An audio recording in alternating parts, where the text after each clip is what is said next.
बहुत पुरानी बात है। एक जंगल में एक गुरुकुल था जिसमें बहुत सारे बच्चे पढ़ने आते थे। एक समय की बात है, गुरुजी अपने सभी विद्यार्थियों को पढ़ा रहे थे, मगर एक विद्यार्थी ऐसा था जिसे बार बार समझाने पर भी समझ में नहीं आ रहा था। गुरुजी को बहुत तेज से गुस्सा आया। उन्होंने उस विद्यार्थी से कहा, जरा अपनी हथेली तो दिखाओ बेटा। विद्यार्थी ने हथेली गुरुजी के आगे कर दी। हथेली देखकर गुरुजी बोले, बेटा तुम घर चले जाओ, आश्रम में रह के अपना समय व्यर्थ मत करो, तुम्हारे भाग्य में विद्या नहीं है। शिष्य ने पूछा, गुरुजी क्यों?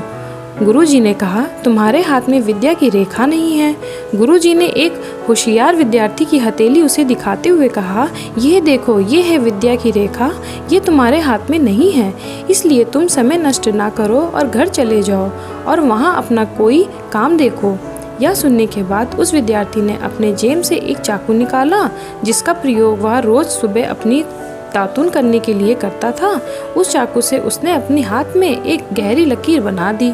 हाथ में खून बहने लगा और वह गुरुजी से बोला, मैंने अपने हाथ में विद्या की रेखा बना ली गुरुजी।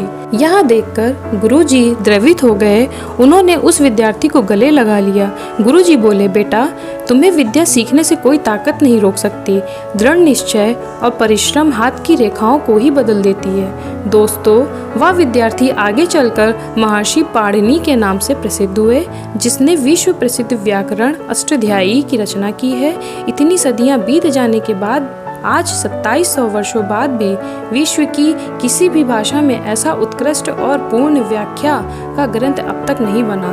तो दोस्तों, इस कहानी की शिक्षा ये है कि लोग चाहे जो भी बोलें, हम हर एक को गलत साबित करते हुए अपनी लगन और कठिन परिश्रम के दम पर जो चाहे वो सब कुछ हासिल कर सकते हैं।